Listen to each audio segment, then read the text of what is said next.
Arsenal and Chelsea, what's crazy if you look at the numbers in terms of XG on Understat, Arsenal in terms of XG, 15.8, Chelsea 15.79. It's like a virtual dead heat there. Although Arsenal scored 5 more goals than Chelsea, 16-11. Arsenal have the third best expected goals against. Chelsea have the fourth best expected goals against. It's just crazy the little differentials between these teams and how the numbers paint a very similar story. Pochettino, by the way, 4-7-4 all-time facing Arsenal. As for the Gunners, 1-0 victory over City. Martinelli, the late match winner. They just had a .39 expected goals in the game, but good enough to win. Still undefeated, 6 wins, 2 draws. And it was a bounce back after a 2-1 loss at Lens in the Champions League. They've been first to score in 7 of 7.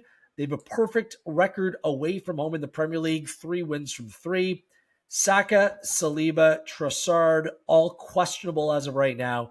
And they do play Sevilla in the Champions League away on Tuesday. Head-to-head, Arsenal won 3-1 at home and won 1-0 at the Bridge last season. And Arsenal beat Chelsea 4 times in a row. So Chelsea showing some signs of life. Isn't enough to make a play that kind of sides with Chelsea in this game? Or what are you thinking here? Yeah, not for me. I think they're definitely.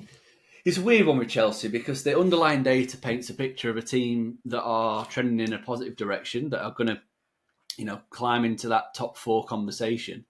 But then if you look at the schedule, it's been really kind. So I'm definitely taking their underlying data with a pinch of salt. They obviously started with Liverpool, but then they played West Ham, who finished in the bottom half last year, and they're much improved this time. Luton, Forest, Bournemouth, Villa, who obviously we rate as a good team, Fulham, Burnley. So they played maybe 2 good teams so far this season. And if you order the table by expected points, you can actually get a expected position of their opponent that they've faced. And the average of that is 13.9, whereas you look at Arsenal, it's at 10.6. So you can see straight away that Arsenal played a tougher schedule, which means that you have to put more stock in their underlying data, even though the data is telling you that they both have performed the same. I'm not, like I said, I think if Chelsea had put this kind of run together from a data perspective and then we're coming into a nice kind bit of schedule, I'd say look at backing them like all the time. But, they've had their easy part of the schedule.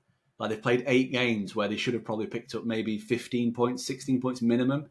And then you look at the next matches, you've got Arsenal, Brentford, Tottenham, Man City, Newcastle, Brighton, Man United. Like that's their next 7 games. So they basically, the data is telling you that they're going on an upward curve, but they've not been tested yet. Yeah. This is the start of their test. And I've seen enough from Arsenal to suggest that they are, like I said at the start of the season, title candidates. I think they're going to be up there again. Obviously, they've beaten Man United. They drew with Tottenham in what was a very good game. They've beaten Manchester City. They've come through those kind of tests almost unscathed. I know all of those have been at home, which is the only caveat, is that this is away from home. But then if you just have a look at Chelsea's home record, it's really bad. Really bad. This season, drawn with Liverpool, beat Luton, which every team should be doing.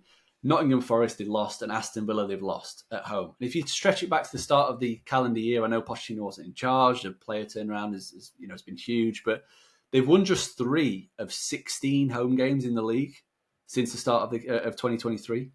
So for whatever reason, the players there just do not like playing at Stamford Bridge.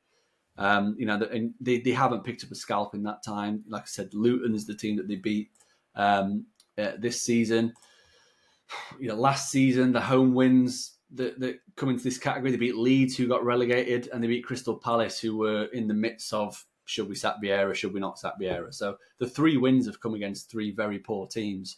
Arsenal obviously aren't a poor team at all, and their underlying numbers have been strong. Arsenal, a couple of years ago, they were being banded as home merchants, that they can't play away from home. That completely changed last year. They had the best away record in the league. They've kind of carried that on this time around. They've made light work of Bournemouth, a really kind of hard-fought win at Everton, hard-fought win at Crystal Palace. It's just what they do now, Arsenal. And it wouldn't be a surprise if they went there to Stamford Bridge and won 1-0, ground something out.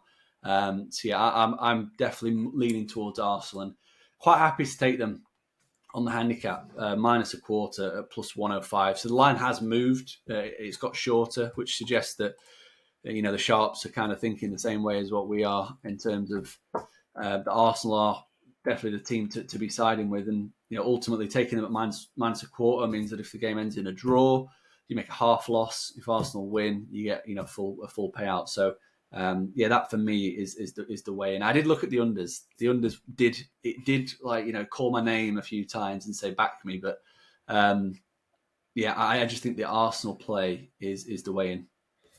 I Arsenal at plus 137 to win, very, very tempting. I got to be honest with you. I might have to jump on that.